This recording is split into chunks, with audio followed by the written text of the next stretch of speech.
And 10 to 14 is suicide. You should just keep these causes in your mind. Here I will talk about some congenital anomalies, perinatal infections, prematurity, respiratory distress syndrome, enterocolitis, sudden death, fetal heat ropes, and tumor-like lesions in childhood, uh, benign and malignant neoplasms. Okay. The intrauterine development is divided in two stages. The first one is embryonic period. Embryonic period is the first 9 weeks of pregnancy. And after that is fetal period. Okay?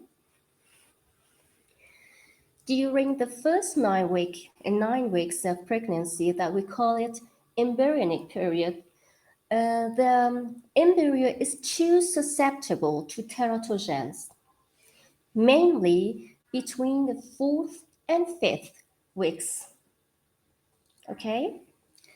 And in fetal period,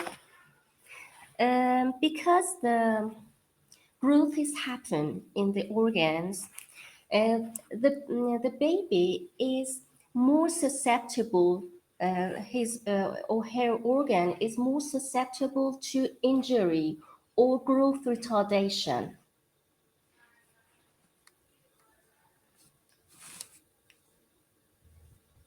Hello, my friends. Salam, salam. Good morning. Ali, Rosli. بچه ها مفهومه یا نیاز به توضیح داره؟ You understand?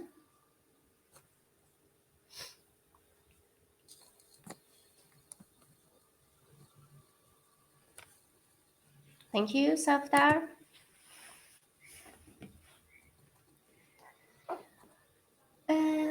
Who knows what is congenital anomalies? Raise your hand up. Who wants to explain it for me? Birth defect, yes, Reza, that's right.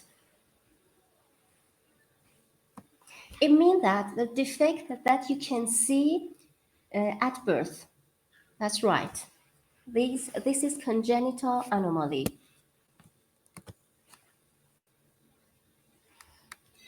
Okay. We have 4 different types of congenital anomalies. Malformation. Malformation. You can see the baby is phenotypically abnormal. Okay. There is something intrinsically abnormal in this baby. It is multifactorial, that you cannot explain it by just a single defect. Okay, it can be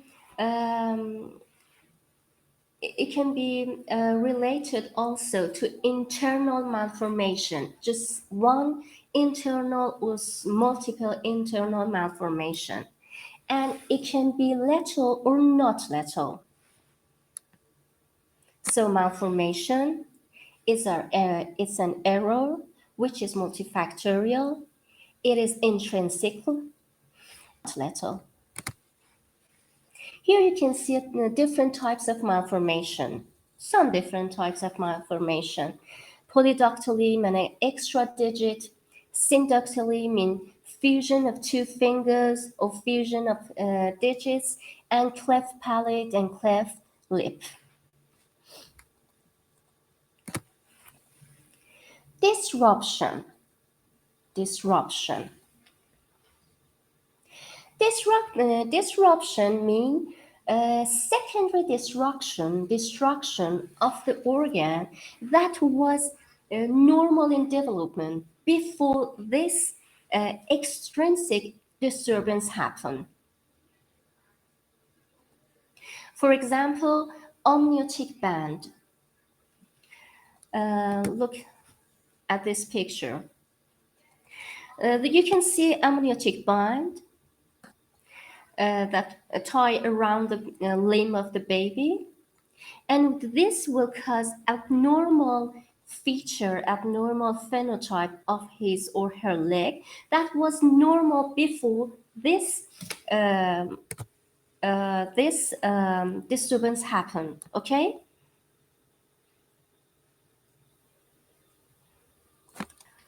and it doesn't happen to next pregnancy, and there's no association to increase the risk of this abnormal feature in second pregnancy.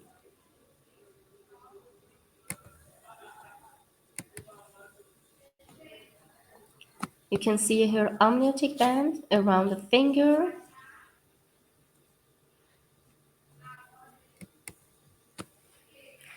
Deformation.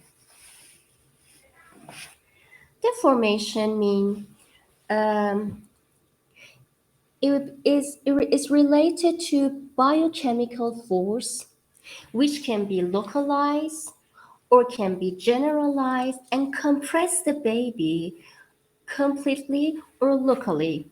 Okay? So it's because of biomechanical force.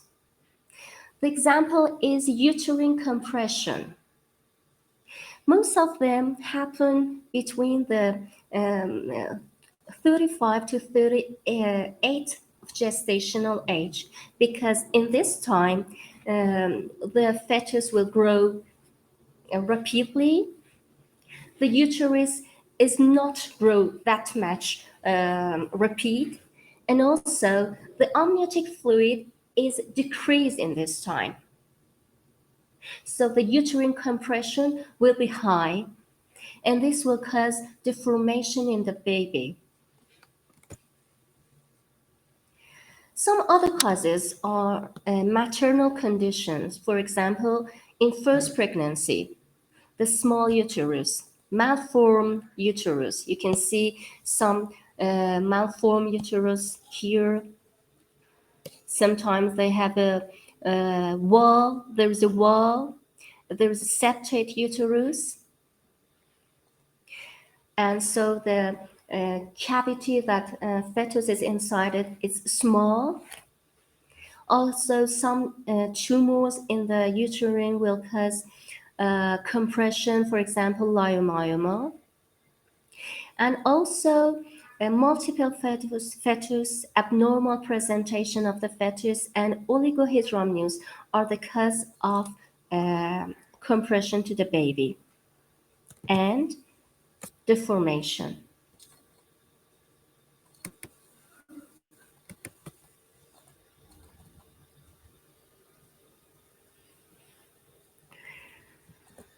Here you can see the deformity and abnormal presentation of the baby, the hand, the legs,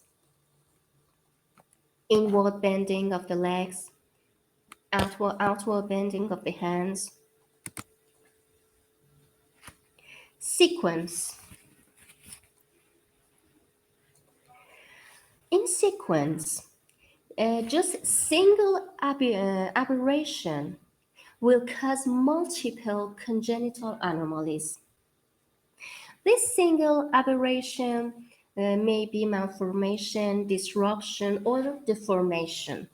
All we talk about it.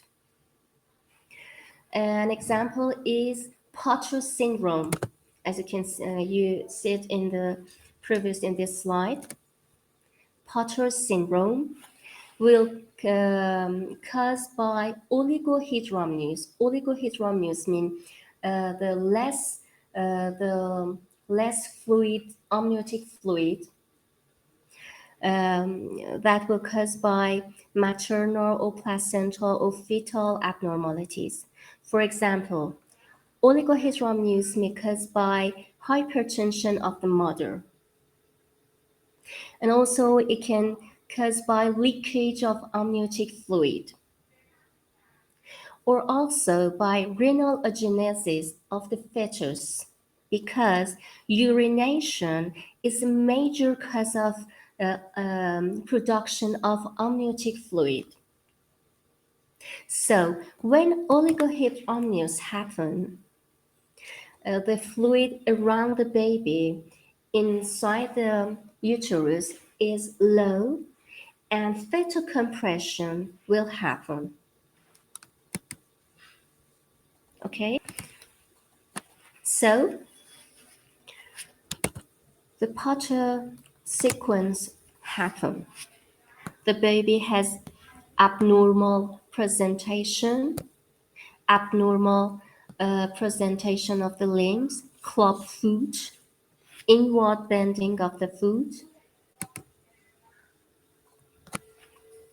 In syndrome, you can see several defects that you cannot explain it with just one single initiation error. This is syndrome. Most of the time, they are related to viral infection and some chromosomal abnormalities and genetic abnormalities. We talk about syndromes in a genetic session that I will upload it in Navit for you. And I want to explain here for four terms for you: agenesis, aplasia, hypoplasia, and atresia. Agenesis means complete absence of organ. For example, agenesis of kidney. The baby do not have any kidney. This is agenesis. Aplasia means incomplete development of that organ. It is present, but it is not developed enough. This is aplasia. Hypoplasia is also incomplete development of an organ, but it is not that much severe like aplasia. And atresia means absence of an opening organs, for example, gastrointestinal system, for example, uterus, for example, bile duct, which they are duct, they have a hollow inside it. The absence of these organs is atresia. On this picture on your right, you can see atresia of esophagus. Everything is clear for you?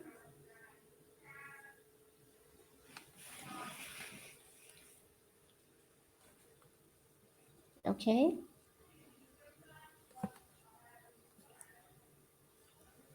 Merci Zahra. Ayman. Muskan. Thank you. And let's see what are the causes of anomalies. Genetic, environmental, and multifactorial are the cause of anomalies in the baby. Genetic, as I said, I will upload it and nab it for you. Environmental. For example, infections, viral infections. You can see the baby with so many anomalies, for example, cataract. For example, mental retardation. And also, for example, heart anomalies, drugs, alcohol, smoking, radiation, maternal condition, malnutrition of the mother, and also some multifactorial causes. In Down syndrome, in Turner syndrome, Klinefelter, you can see phenotypically abnormal babies. Most of the genetic disorders, aneuploidy disorders, and abnormalities in the chromosome will die in utero. They don't even deliver. About 18 to 80 to 19%, they die before birth, derivation. Cigarette. When mother use cigarette, spontaneous abortion, premature labor, placenta abnormality, low birth weight, and sudden infantile death syndrome is happen. When mother is diabetic, when mother has diabetes mellitus, well, because of maternal hyperglycemia, hyperinsulinemia is happen in the baby. This hyperinsulinemia will cause increased body fat, will cause increased muscle mass in the baby, so baby become huge or macrosomia. Also, the baby has organomegaly. For example, it has cardiomegaly. The baby also has CNS malformation and neural tube defect. So, neural tube defect, CNS malformation, organomegaly, and macrosomia are the abnormal feature that you can see in the baby of diabetic mother. Um, cleft lip, cleft palate, neural tube defect, and dislocation of hip are multifactorial abnormalities which it's interaction between environmental influence with two or more genes of small effect. But this interaction will cause some congenital malformation. These are multifactorial. In malformation, I show a picture with cleft lip, with cleft palate. Did you remember?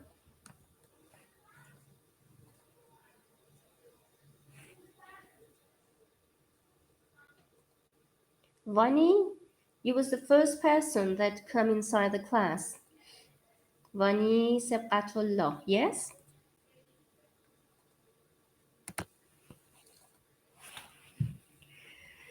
Okay, you're welcome. Um,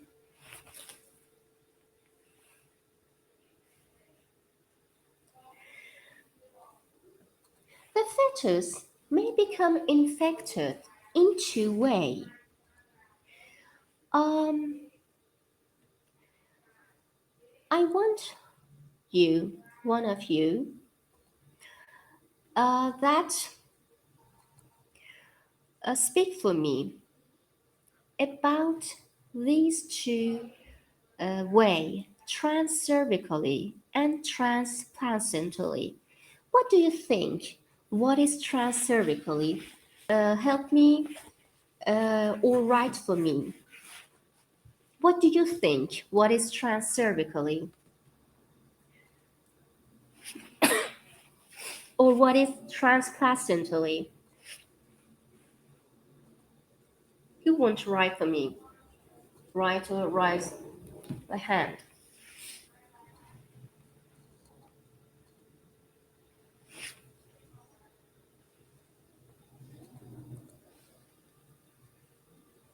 No one?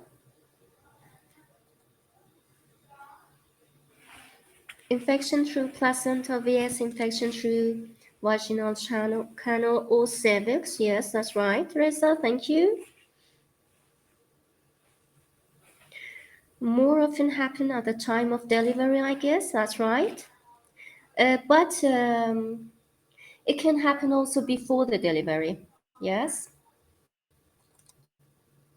By transcervically the infant which are required. Okay, that's right. Thank you.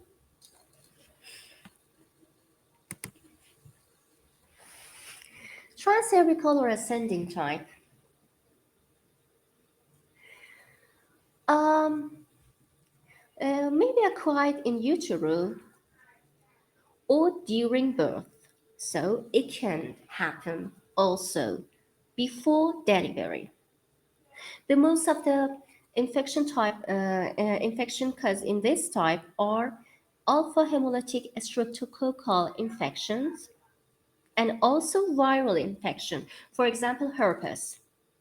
So it's better for the woman that has a wart, genital wart, to go for cesarean section, because it can transmit the infection to her baby during delivery. And um, and also inhaling the infected amniotic fluid before delivery will cause the baby to become infected. So in this type of infection, we have chorioamnitis. Chorioamnitic membrane also become infected. So the mother has chorioamnitis.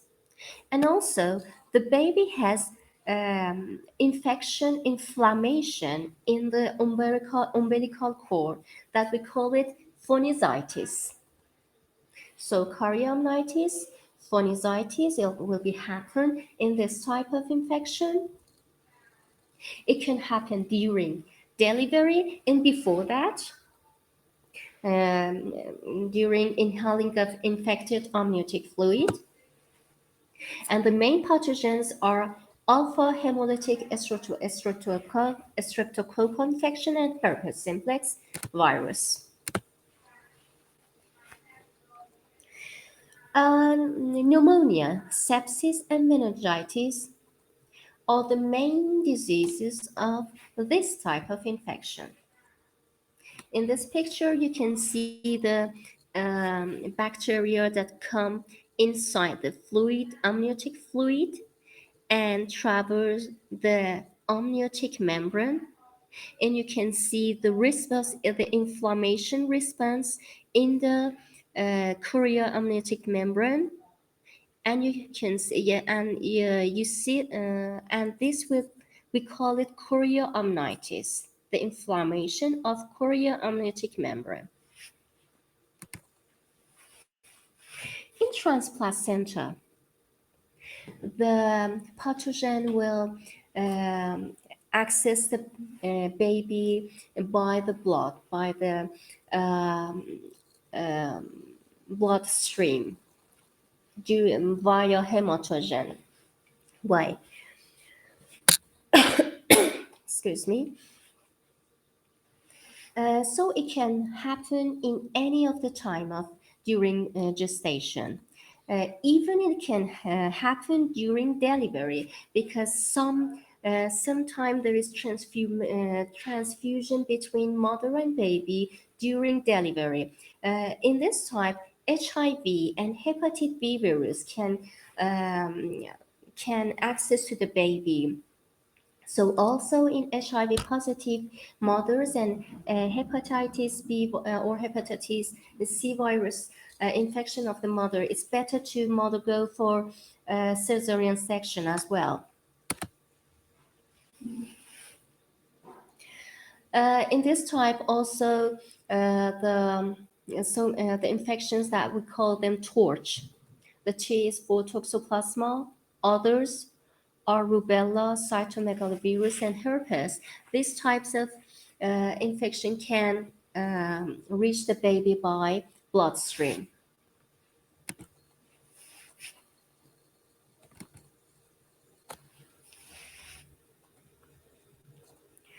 Okay, when torch infection happen in early gestational age, this will cause growth retardation, mental retardation, cataract, and cardiac anomalies in the baby. And when it happen in the late of the pregnancy, it will cause encephalitis, chorioretinitis, hepatosplenomegaly, pneumonia, and myocarditis.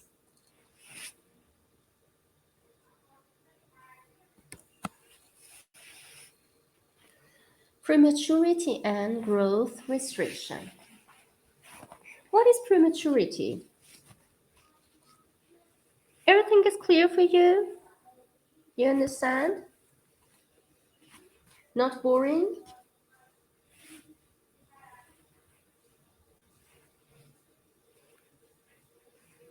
Okay, thank you. Sidra, Ali,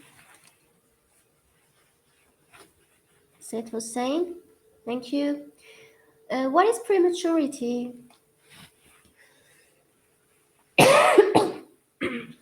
Sorry. Who knows what is prematurity? Prematurity. Being born before 9 months, yes? Or birth before the expected delivery time. And what is expected delivery time? Ali, 37. Yes, that's right. 37. And what is post-maturity or post-term?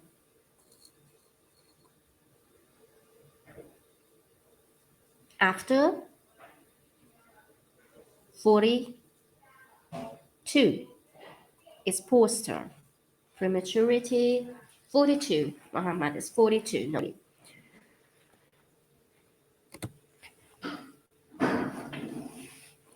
Okay. So همونطور که همتون گفتین دوستای من prematurity is this gestational age less than 37 and post-term is born after 42. Well, perhaps when the baby is premature, the weight is also low. Yes, the baby has less weight, but it is normal for that age of gestation. Okay. In prematurity, we have higher morbidity and higher mortality than full-term infants.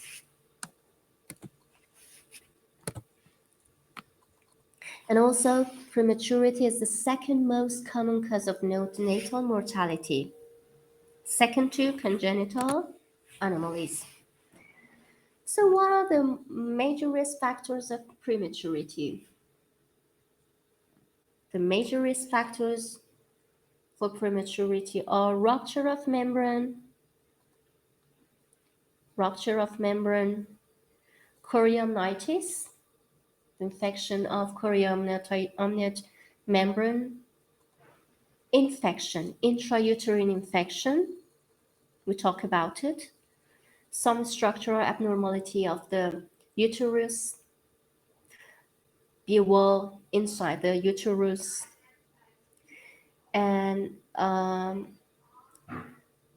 for example, abnormal presentation of placenta, and for example, hemorrhage inside placenta, and multiple gestation, twins, they're prone for delivery and prematurity.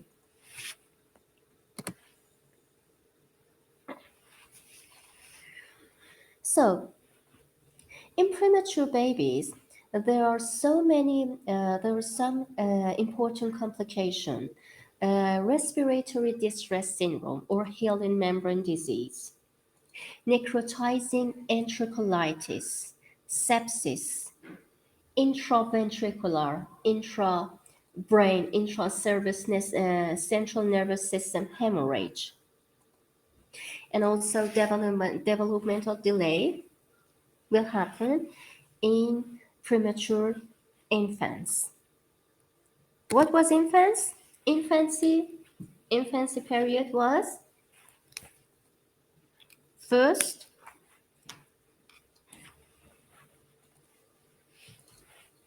infancy, no, not two, Ali.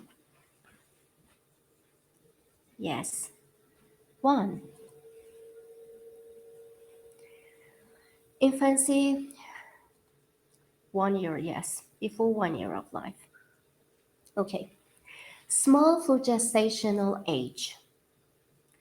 Small for gestational age mean that the weight less than 2,050 gram. Okay. Um,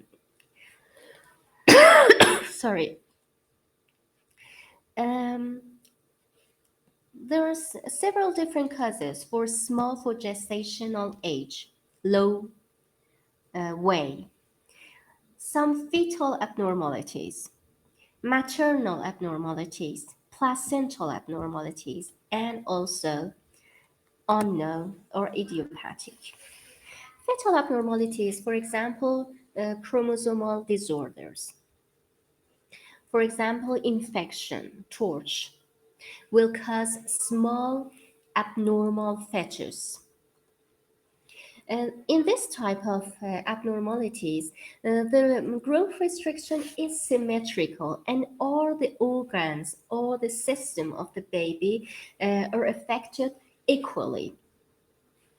Okay, the liver is small, the limbs are small, all the babies symmetrically become small. In placental abnormality, for example, abnormal presentation of the placenta previa. You can see previa in the on the right picture, placenta previa or placenta abruption, a decollement, the hemorrhage, yeah, retro placental hemorrhage, a placental infarction. What involve the placenta will cause asymmetric growth restriction of the baby. In this type, the brain is spurred, and the visceral organs such as liver are more affected. But brain, which is very important, do not suffer. Do not suffer that much like internal organ. So in placental abnormalities, the growth restriction is asymmetric. In fetus is symmetric. Maternal factors, vascular disease, preeclampsia, hypertension, thrombophlebitis, using alcohol, cigarette, some drugs, and malnutrition of the mother will also cause small for gestational age in infants. Okay? Got it, my friends?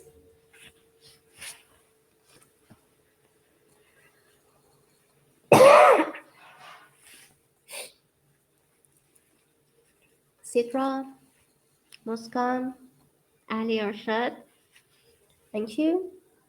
Muhammad.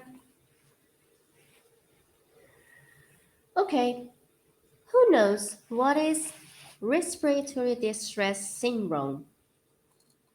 Who knows?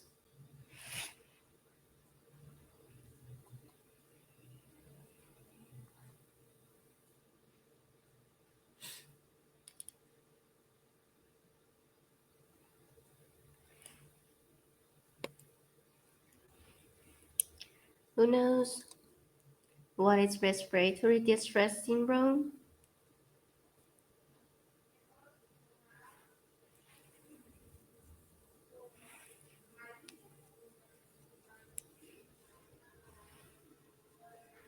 That's right. Exactly.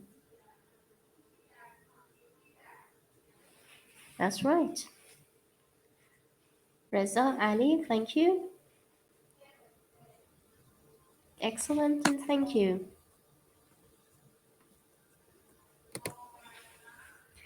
Okay, first, let's see what are the causes of respiratory distress, not respiratory distress syndrome. Respiratory distress syndrome means hyaline membrane disease. One of the causes of respiratory distress is prematurity and is hyaline membrane disease. Other causes are excessive sedation of the mother during delivery, and also fetal head injury, male gender of the fetus, and aspiration, maternal diabetes, Cesarean section, or male gender, these are also the cause of respiratory distress in the fetus.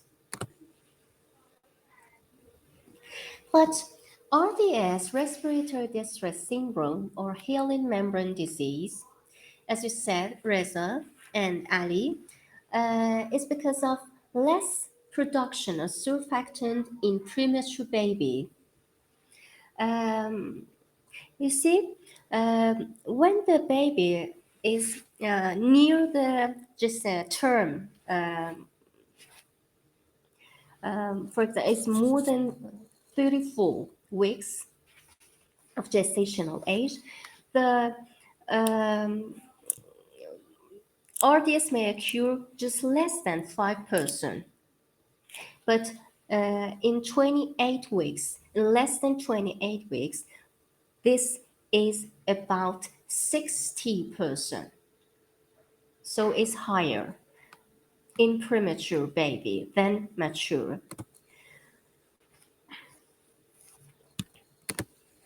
Look, in alveolar sac, we have two types of cells, pneumonocyte type 1 and type 2.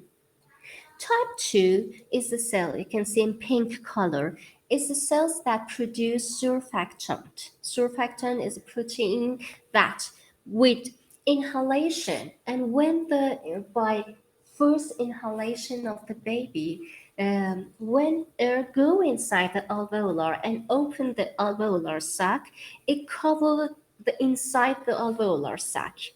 And during expression, when the air go out from the alveolar sac, it doesn't let the sac to compress, and the alveolar sac will be opened. So in the second inhalation, the baby needs just small effort to open this um, open alveolar sac. But when surfactant it doesn't do not product by these pneumocyte type 2 cells, during expiration, the alveolar sac will collapse, and the baby needs more effort to open the sac in the second respiration. Okay?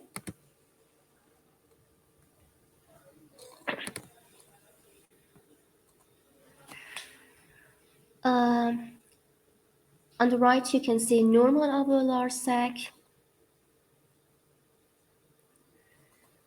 and in the on the left, you can see the collapsed alveolar sac.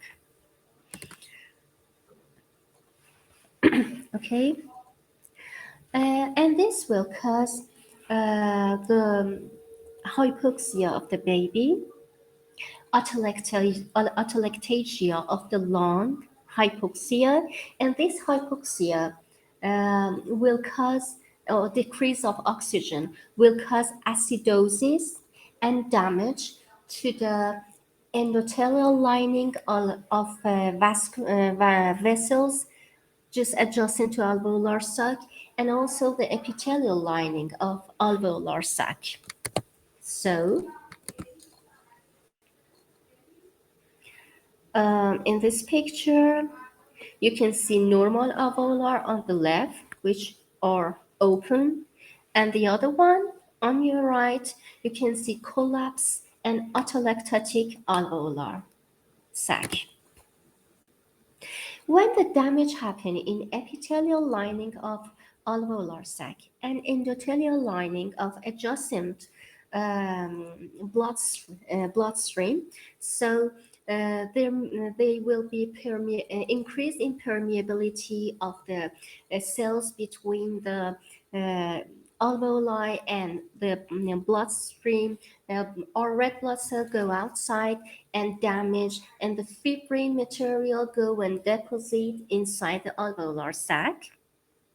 And you can see a pink color hyaline material that cover the alveolar sac, the alveolar wall. And this is the picture. This is the A picture that you can see in the biopsy of liver in the babies with RDS, with hyaline membrane disorder. You can see a pink color um, material that cover the alveolar, and also you can see an inflammatory cells uh, between the alveolar sac.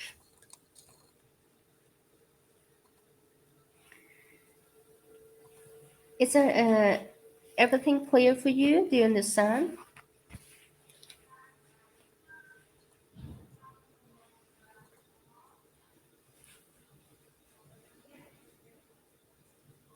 Mm-hmm.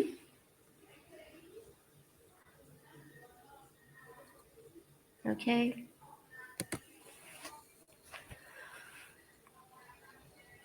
And some uh, hormones will regulate the surfactant synthesis. Corticosteroid will increase the production of surfactant.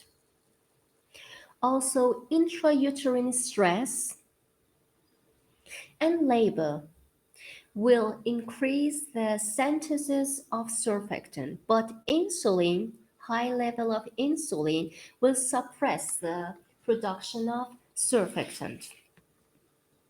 So, corticosteroid will increase labor, or any distress or any stress will increase, insulin decrease. Okay?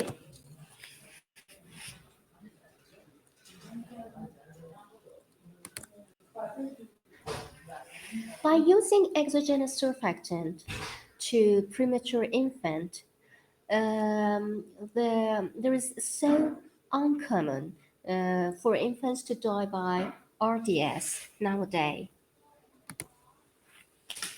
Necrotizing enterocolitis. What is necrotizing enterocolitis?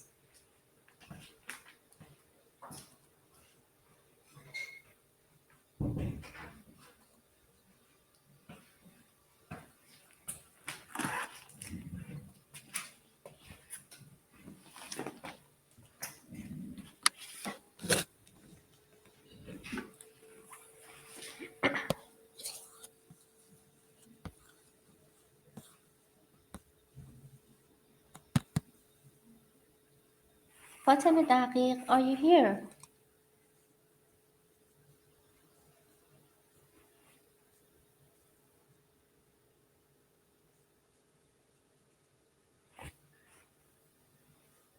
Mujda?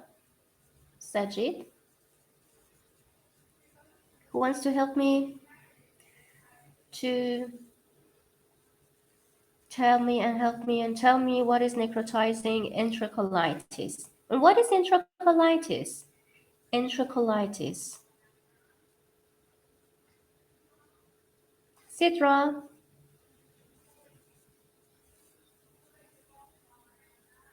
anybody home?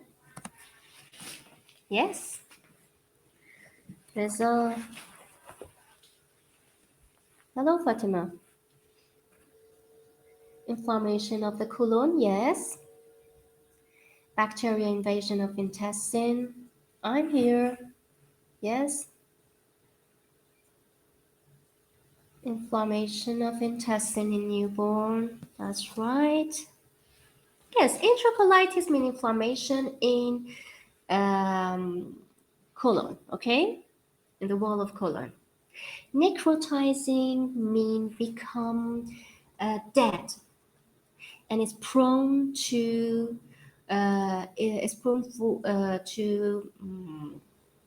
perforation. Okay. Yes, and cellular damage. Yes, Vanya, thank you. Also, the premature infants are too susceptible for necrotizing enterocolitis.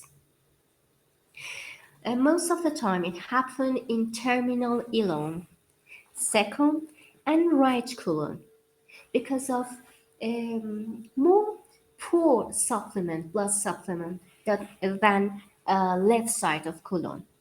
But it can happen in all part of the colon.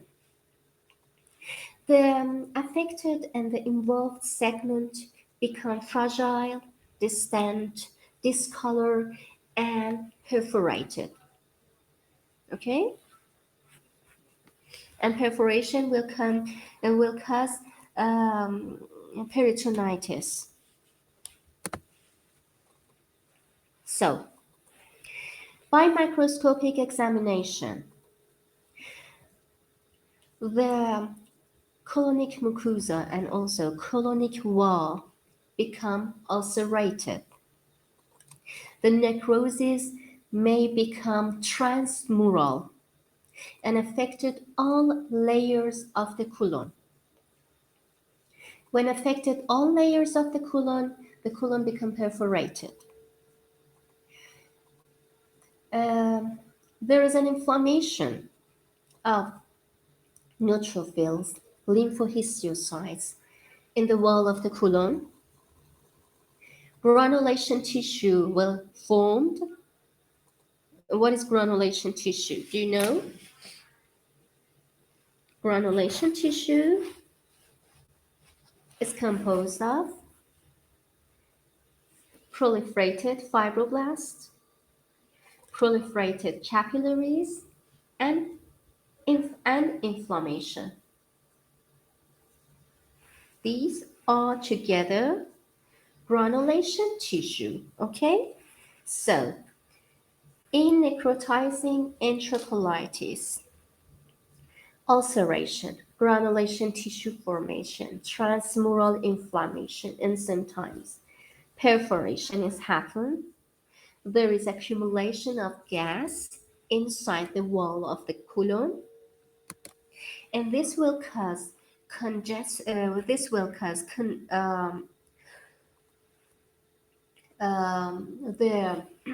baby uh, abdomen become distend.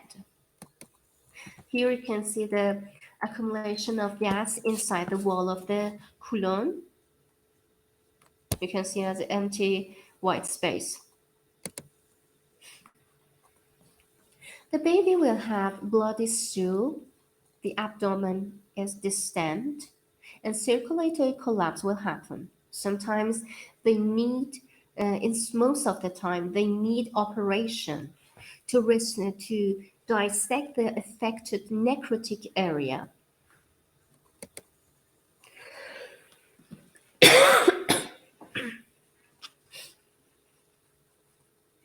See, the abdomen is distended and full of gas. Yeah, and you can see here in picture number B, the necrotic and perforated area of the colon. Fetal hydrops. Understand, my friends? Shahista. Fetal hydrops. Hydrops. Do you know what is hydrops?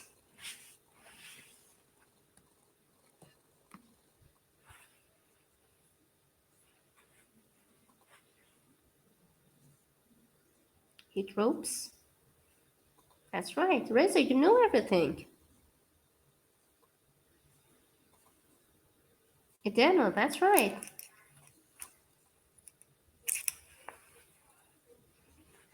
Where you from, Reza Muskan?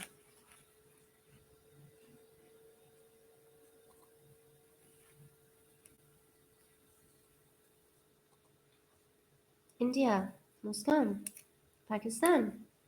Excellent. Nice to not meet you, but thank you. Um,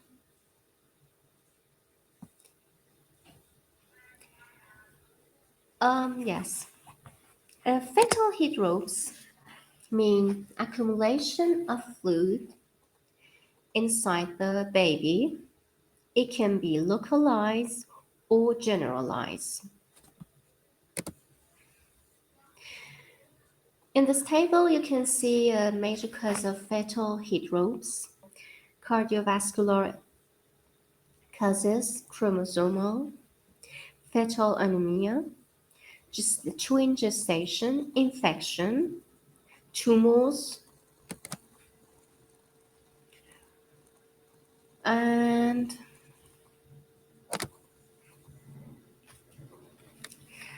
um, what is the most common cause of hydrops? We have autoimmune hydrops and non-autoimmune hydrops, yes? Uh, Autoimmune hydrops is related to ABO incompatibility between mother and fetus. Yes, that's right. This is immune hydrops. It related to RH and ABO blood group and immune hydrops. Look, let's go to this picture. When when mother is RH negative and the baby is RH positive. Okay, so during the third trimester of pregnancy, sometimes some um, permeation happen between the blood and the blood of mother and baby. Okay, the baby blood go inside the mother blood. So the baby is RH positive, but the mother is RH negative. So antibodies will produce against RH of the baby. But it is IgM type. IgM antibody is too large to go via placenta to the baby. Okay, so it is it's still in the body, in the blood of the mother. In the second pregnancy, now, this IgM autoantibodies convert to IgG autoantibody, which is small and can go through placenta and reach the blood of the baby. So, the autoantibody will attach to the red blood cells of the baby with RH positive a blood group and hemolysis is happen. Okay.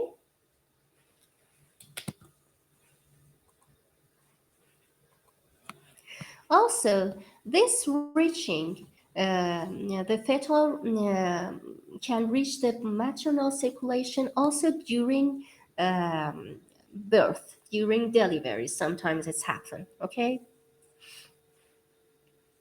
And the hemolysis will cause anemia in the baby. Anemia will cause ischemia. Ischemia will damage the function of the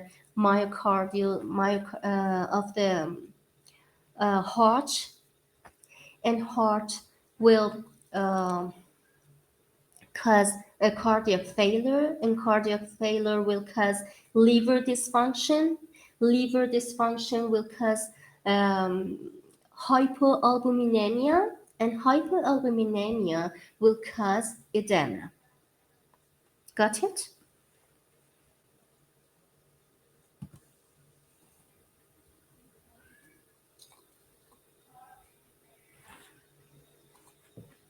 Got it?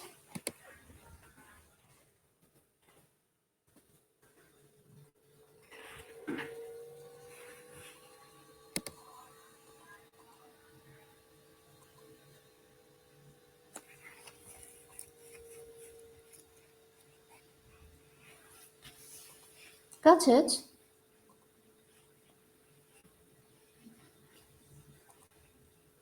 بچه متوجه شدین؟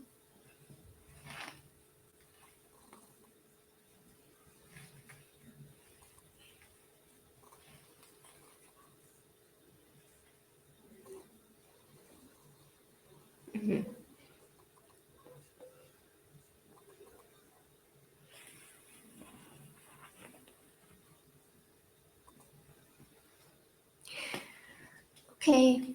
And do you know what is rogam? Rogam. Vaccine rogam. Rogam vaccination will mask the antigen site of fetal red cell. So the mother do not produce immunoglobulin against the RH. Okay, so it prevent sensitization to RH antigen. And what do you think about ABO incompatibility?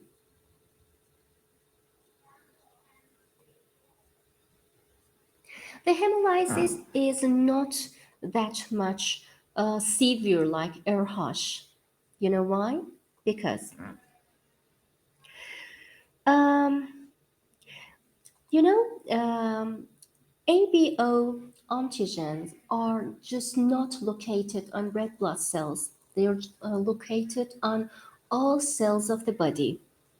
So when the mother is O and the baby is A or B, the mother has anti-A when her blood group is O. She has anti-A and anti-B antibodies. Okay, so when anti-A and anti-B antibody of the mother go inside the blood of the baby,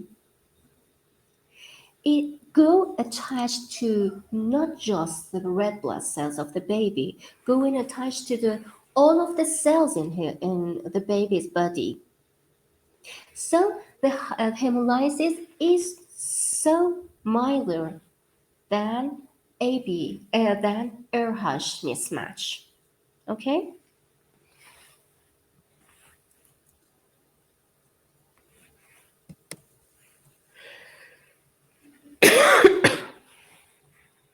And also, the normal antibody, anti-A and anti-B antibodies are IgM type, that they are too large and huger than IgG. Sometimes they are IgG and can pass the placenta, go to the baby. Most of the time, they are IgM and cannot reach the baby's blood, the baby blood. Non-immune hydrops. The cause of non-immune hydrops,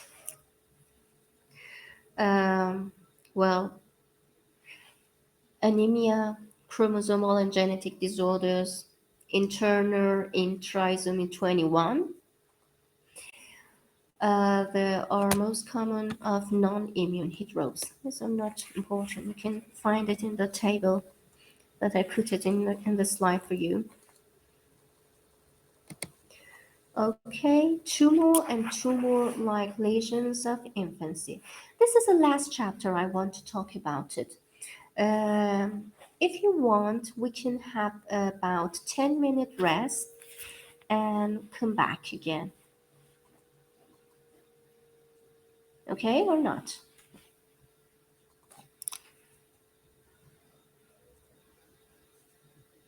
Okay.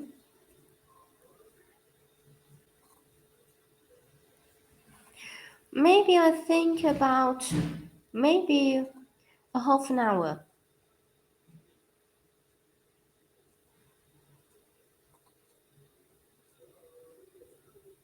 Okay. So I will see you. Now is 10:40. I will see you 10:50. Okay? Thank you.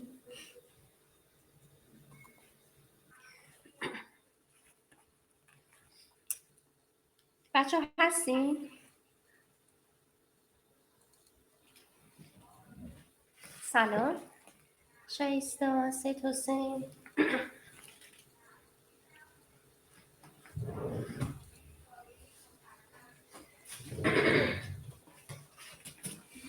سلام سیدرا.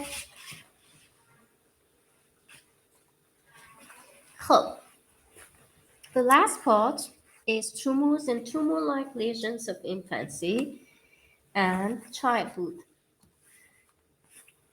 سلام به همه. استراحت کردین؟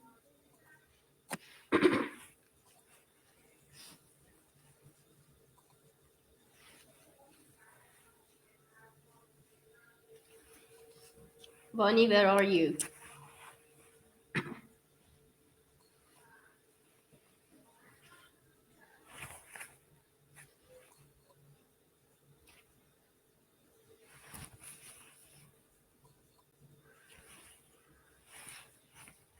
خب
the the second most common cause of death in children between 4 and 14 years is malignant neoplasm after accident.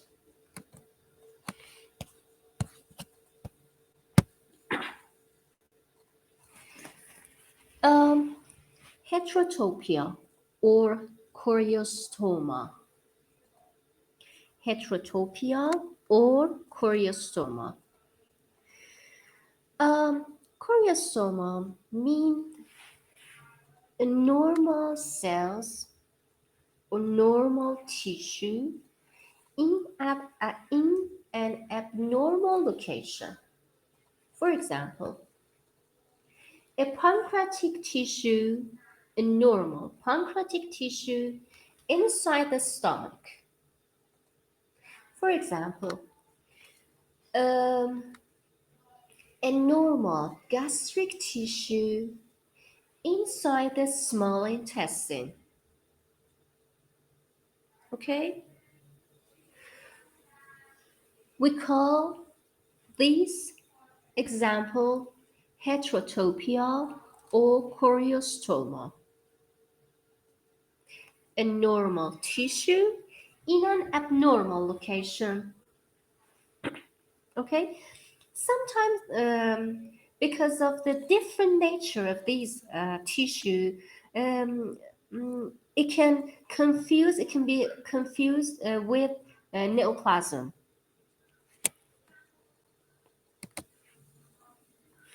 Here you can see pancreatic heteropia or pancreatic rest in bottom of the picture, inside the gastric mucosa at the top. At the top, you can see normal gastric mucosa. In the bottom, you can see a normal pancreatic tissue. Choriostoma. Hamartoma.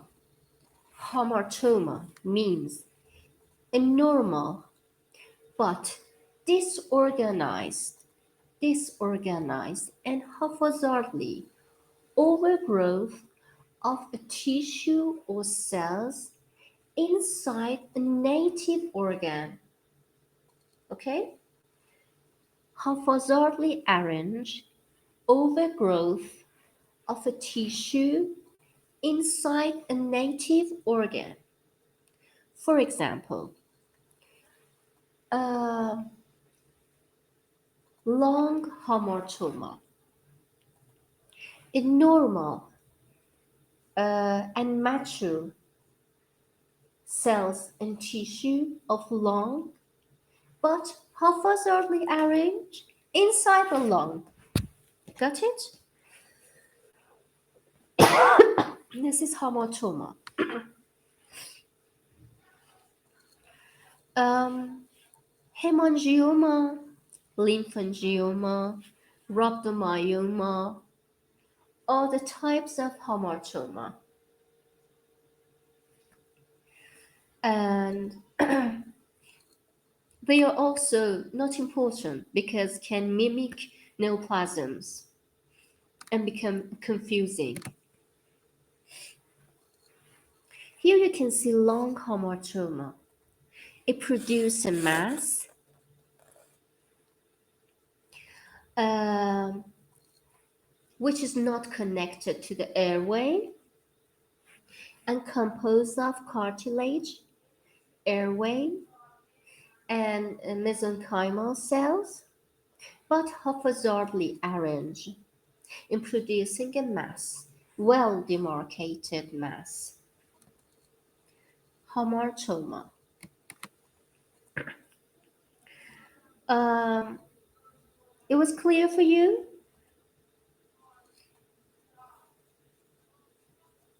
Clear?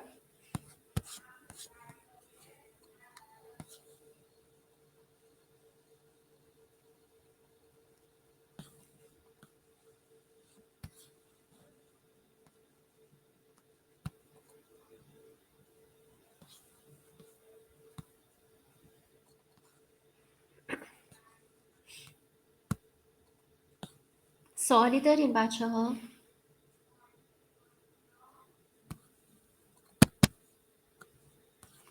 خب benign neoplasms.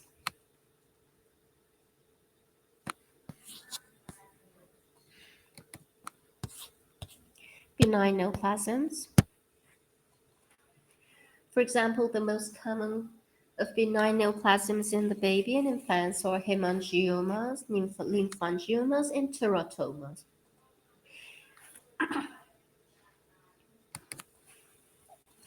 Hemangiomas are the most common neoplasm of infancy. Uh, it categorized in two groups, cavernous hemangiomas and capillary hemangiomas. Both of them are composed of vascular structures which contain red blood cells in hemangiomas. But in cavernous hemangiomas, it composed of dilated, distented spaces of vessels that are full of red blood cells.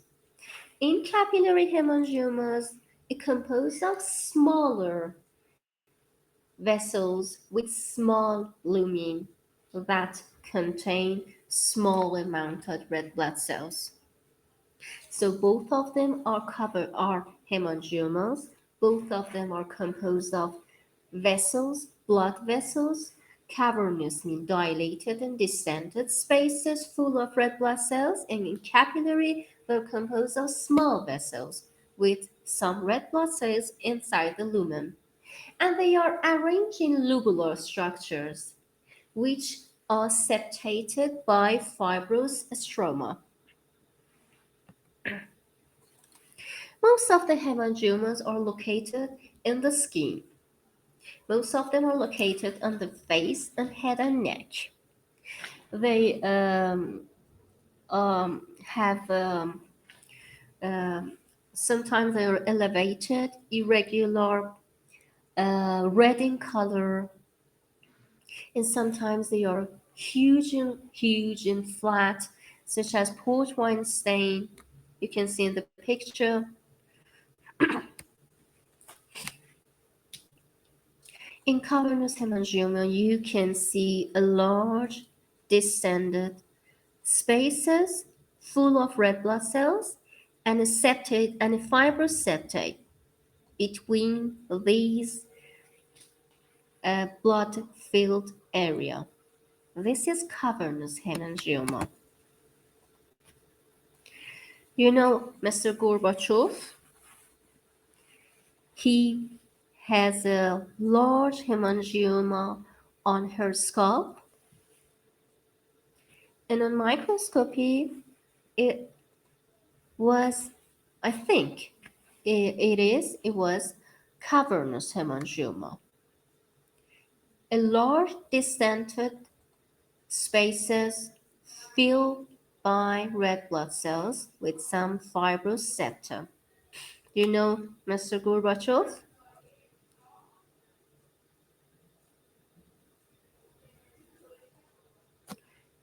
No? Go and find it. Go and find it. Who was Gorbachev? I think he was president of Shorabi, not Russia.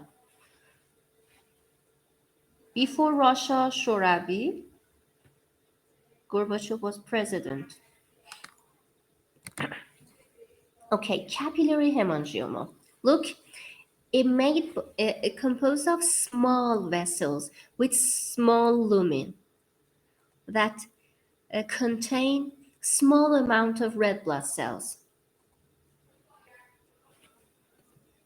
and also the fibrous septa that divide this um, aggregate of capillaries and arrange them in lobular structure.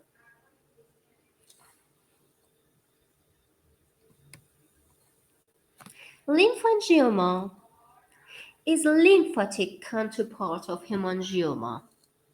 Hemangioma was blood vessels.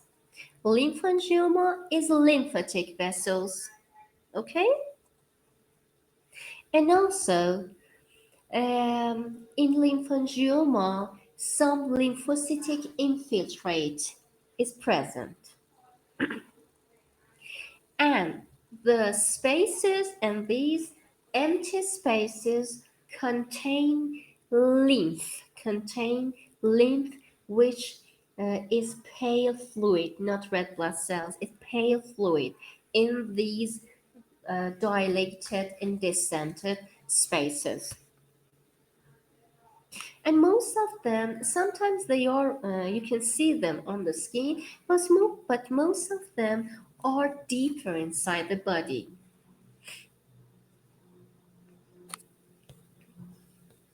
Here you can see the lymphangioma of the neck. Look, a cystic, a dilated, distended spaces which contain fluid, pink fluid.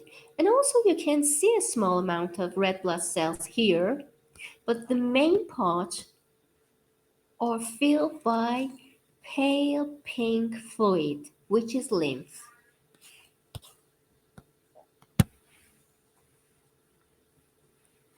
Teratoma.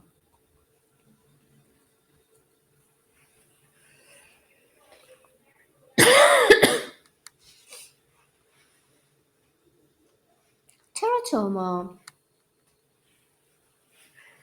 um, it has mature form, immature form, and malignant form. In malignant form, a malignant germ cell tumor component is present inside the tumor.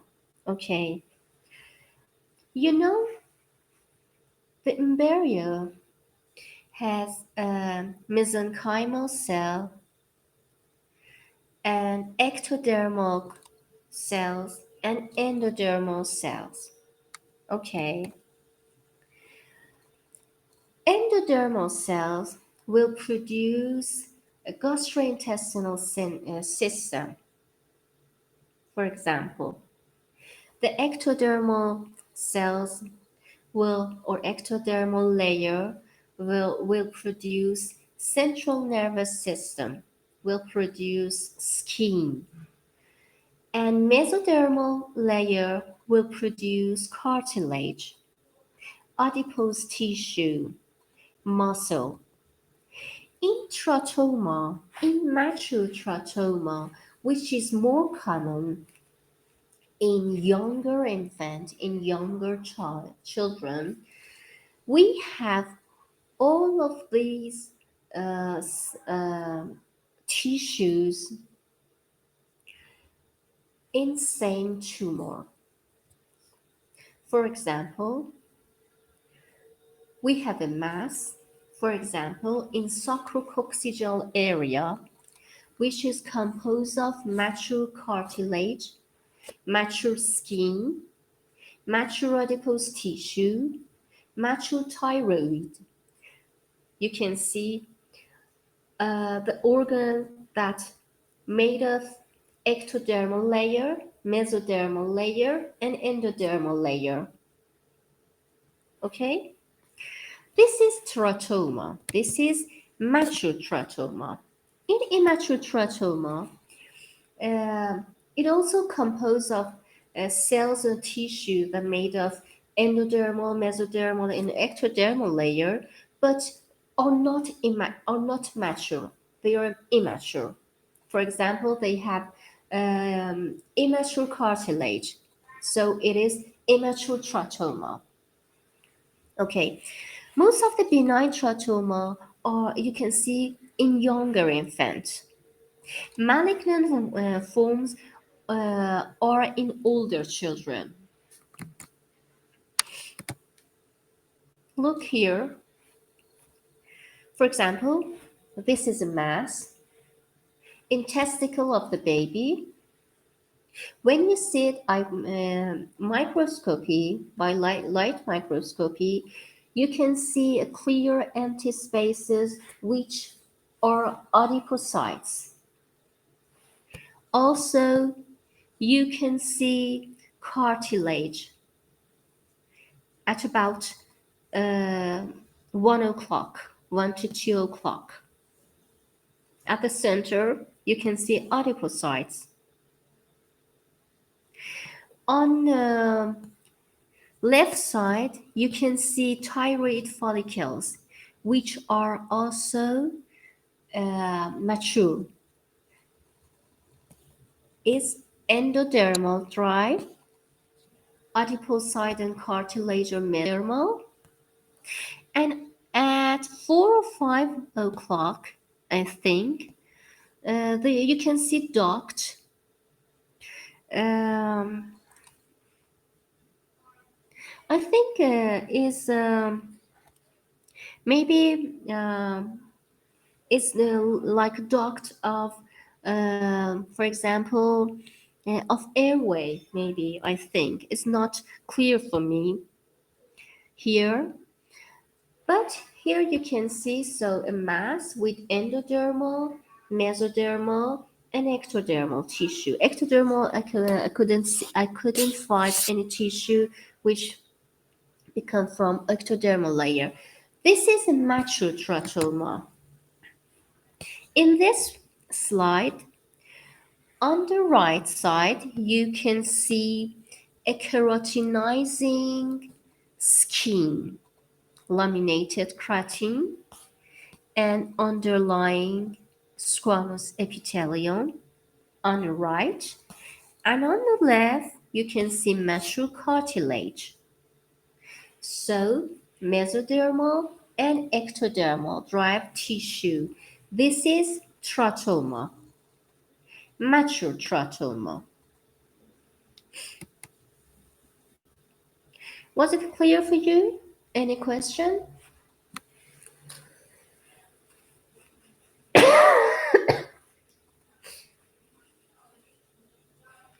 can search in internet also and find more pictures to understand trachoma. Any question?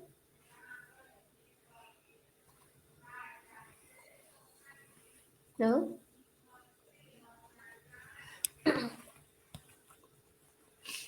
Okay. Malignant neoplasm.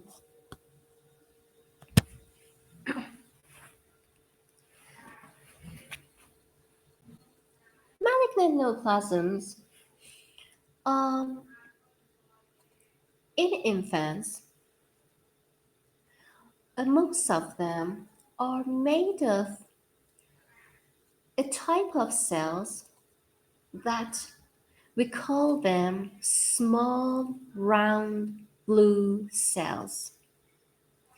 They are small, they are round, and they are hyperchromatic, so we call them blue cells. Okay? So these cells are primitive or are embryonal. Um, and with no uh, differentiation in some cases. But in some cases, they try to differentiate it to their organ that they are they involve it. جلوتر میریم براتون میگم منظورمو. They try to produce the feature, the phenotype of that organ that they involve it. Um, I will explain it in later uh, slides. These small round blue cells tumor arrange in sheets. Okay? Arrange in sheets of cell.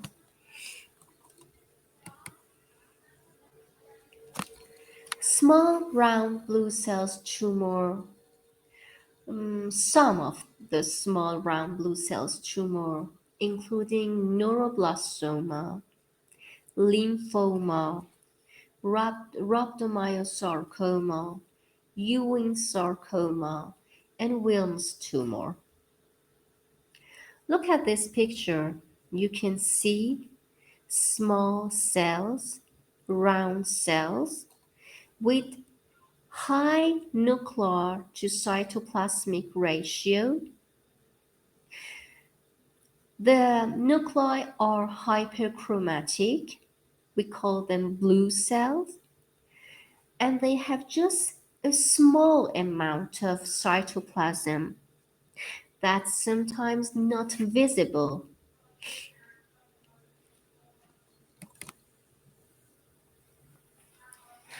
These cells in some tumors try to arrange in specific um, figures that we call them rosette. Okay? Um, we have some arrangement of these cells. We call them rosette and also pseudo-rosette. In rosette, in true rosette, these small cells located at the periphery and at the center, you can see empty channel. You can see this true rosette on the top and right. But sometimes we have pseudo rosette. In pseudo rosette, we don't have any channel at the center. Sometimes we have vessel at the center, like what you see in left side and lower and down, down and left. This is soda rosette, which you can see these round cells located around the vessel. And also sometimes there is no channel and there is no vessel at the center, but just small fibrillary filament or neuropil at the center. Um, you can see at the middle on the right, on the left, sorry, at the middle on the left, homerite rosette. Okay, now let's uh, explain these structures in tumors. Neuroblastoma. Neuroblastoma is a tumor of sympathetic ganglia and adrenal medulla. It's the second most common solid malignancy of childhood after brain tumor. It has some unique features, sometimes spontaneous regression or sometimes spontaneous maturation happen in this type of tumors, neuroblastoma, become mature or regress.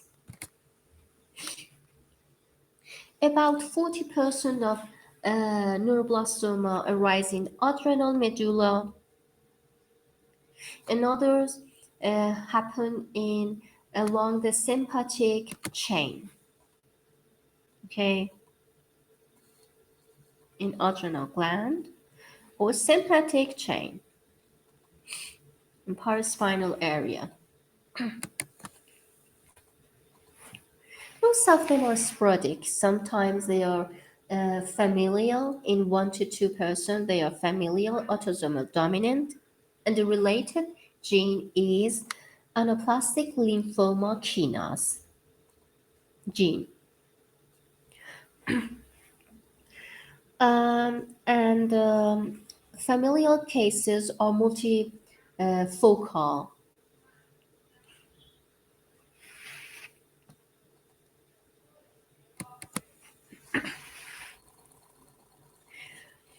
When the children is younger than 18 months, they have more favorable um, um, outcome, and MYCN oncogen amplification will have worse prognosis. When the greater number of copies happen, the worse prognosis will happen also.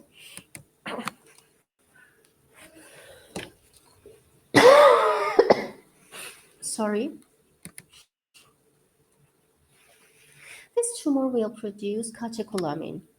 So you can evaluate the catecholamine in blood level. You can evaluate the level of catecholamine in blood, and also you can evaluate the vinyl mandelic acid and homovolinic acid in the urine, which are product of catecholamine. Sometimes this tumor metastasizes to liver, lung, bone, and also to skin. Blueberry muffin baby um, is because of multiple metastases of this tumor to the skin of the baby.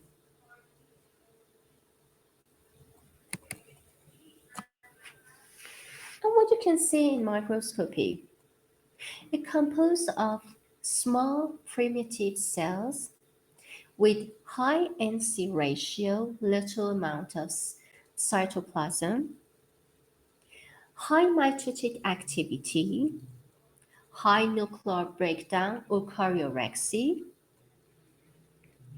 and you can see Homer-Wright pseudorosette. Homer-Wright pseudorosette. Look at this structure. These are pseudorosette. Look, pseudorosette. Arrangement of these small round cells around empty spaces which is full of neuropil. You can see like a pale pink area. This is Homer-Wright pseudorosette. So Homer-Wright pseudorosette is an arrangement of small cells in neuroblastoma.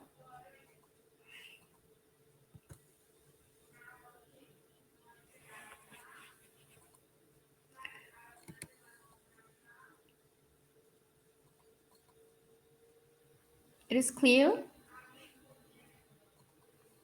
Do you find Homer-Wright rosette in this picture? Specific arrangement of small cell around a neuropil fibrillary pink area. Homer-Wright pseudorosette. Retinoblastoma. Retinoblastoma is another small round cell tumor which involve the eye. Sometimes and there's mutation in retinoblastoma gene. In familial cases, they are bilateral, and multiple tumors.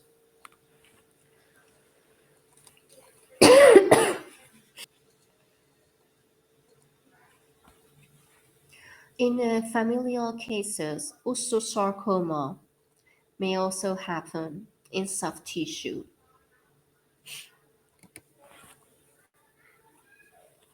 Here you can see tumoral uh, focus in vitreous of the baby, of the ocular area. They have strabismus, they have poor vision and tenderness in their eye. And also in microscopic examination, again, you can see small round cells with hyperchromatic nuclei and scanned cytoplasm. Here you can see Flexner-Wintersteiner rosette. Flexner-Wintersteiner rosette. Retinoblastoma, ocular retinoblastoma, a yellow color mass occupy the most area of the ocular cavity, and small cells, small blue cells that forming Wintersteiner rosette. They are arranged around the channel, empty channel. Can you see it? It's a clear channel at the center of these rosettes. So, Flexner-Wintersteiner rosettes are cluster of cells arranged around the central lumen, in contrast of pseudorosette of neuroblastoma, which lack a central lumen. Here also you can see these true rosettes. These true rosettes.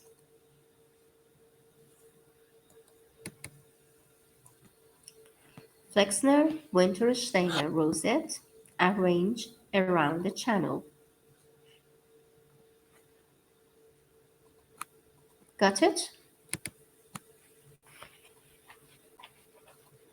Are you here? Yes?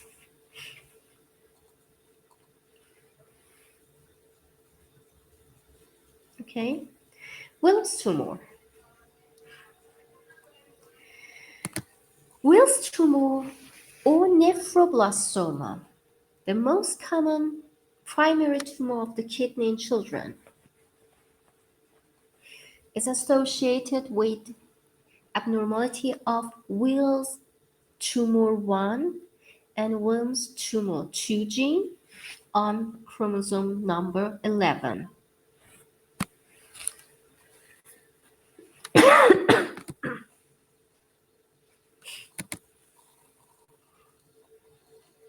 They are large, solitary, and well circumscribed, well demarcated. Sometimes they are bilateral or multicentric. On microscopy examination, they are composed of three types of cells or three types of um, tissues, for example, cells. Cells is better. The first cells are blastomal cells or blastic cells. These cells are that what we call small round cell.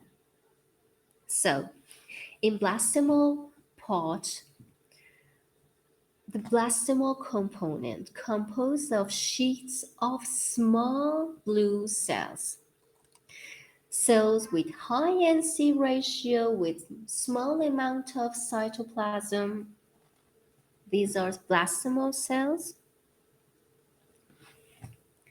The second part are epithelial cells. These cells are trying to produce glomerules or trying to produce tubules. So these epithelial cells are differentiated to abortive tubules and glomeruli. Okay? And the second component are stromal cells, which are produce fibroblasts or the area with myxoid change. Sometimes they produce skeletal cells, skeletal muscles. So they are a little bit differentiated. Like epithelial cells, stromal cells are a little bit differentiated. But blastomal cells are not differentiated. They are totally primitive. Here in this slide, you can see a normal renal tissue, glomeruli, and tubules. And here you can see Wilms tumor. Wilms tumor with primitive sheets of small blue cells, some um, component which are composed of abortive tubules, and this pallor area composed of myxoid stromal cells. And this is Wilms tumor. Primitive sheet cells, tubules, and some small amount of spindle cells between the tubules. Primitive blue cells, tubules, and pallor area of mesenchymal cells.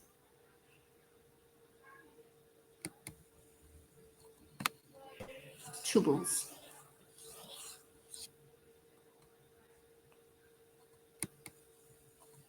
اوکی. خب بچه ها اینجا مبحث ما تموم شد. مبحث انشاءالله که براتون جا افتاده باشه. اسلاید بعدی امیدوارم وضعیت شماها نباشه. اینجوری که نبودین. اینجوری که نبودین سر کلاس.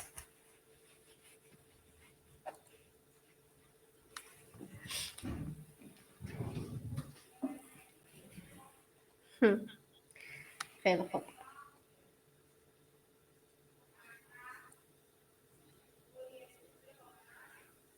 بچه سوالی ندارین؟ No question.